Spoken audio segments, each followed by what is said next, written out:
As a principal, when I was working, I was a part of the Road to Success and loved the energy that it brought encouraging students to read.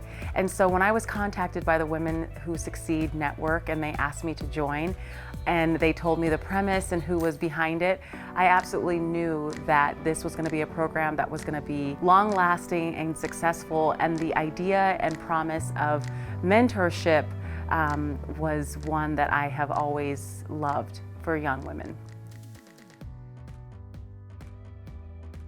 The one thing that I like best is the focus of encouraging people to be an advocate for themselves in the education sphere. I think it's important to have confidence, to know who you are, the culture you come from, and the belonging that you have in any organization that you're involved in. And so I think with Loveday Educational Consulting, encouraging parents to advocate for their children and for children in Rise to advocate for themselves is the one thing that I love about my company.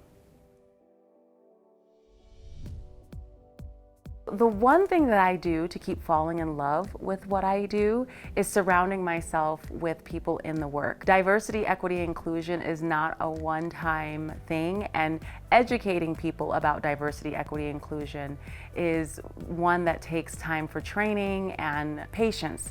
And so when I listen to those that have come before me that have been doing this work for many years and gaining their wisdom, it keeps me positive, forward moving and thinking. And so I think it's key to always go back to those that came before me. Diversity and women is such a powerful thing in our community. There's so many wonderful insights that women provide and bring to the table at any corporation, any level.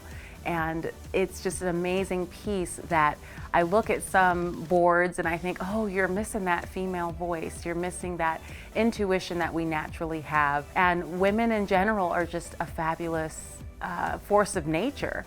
And I think it's the diversity of thought, our experiences, our livelihoods, and the way we live is just a creative energy.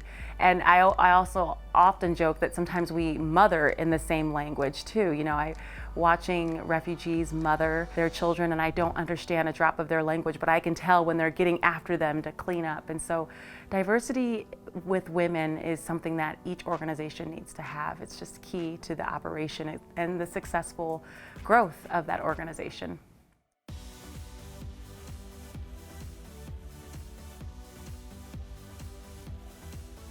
The characteristics that are essential for a female leader are compassion, flexibility, and the ability to just have a little fun. I think the third one is probably a little harder for me because I'm so methodical and I have to stop and have those moments of little conversations. But the compassion side of me is automatic. When someone comes to me and says, I have to leave early because I have to go pick up my child or I have to go to a class, I completely understand, because as long as the work is getting done, there's no time frame that it has to be done. You don't have to clock in at a certain time and clock out. And I think as a female leader, having that compassion is what brings in the engagement to the team.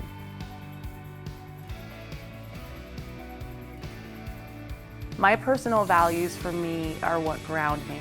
And so the things that I bring to the workplace every day is my faith and my hope.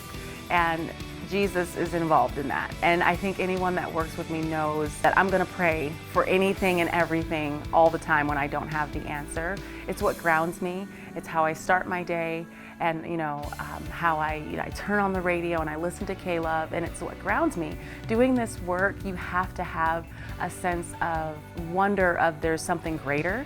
And so some call it the universe and I call it God.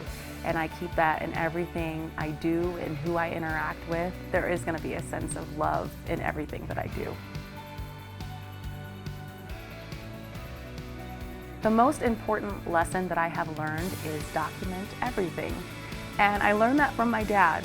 As an administrator and a person in leadership, especially a Black female in leadership, there's times where you're going to have to go back to the receipts of everything so that you can follow up with who your character is and make sure that no one tries to shoot that down. And my dad taught me to document everything, and not that in a way of operating in mistrust, but just a way to know that you have been operating with the trust that people can count on you for.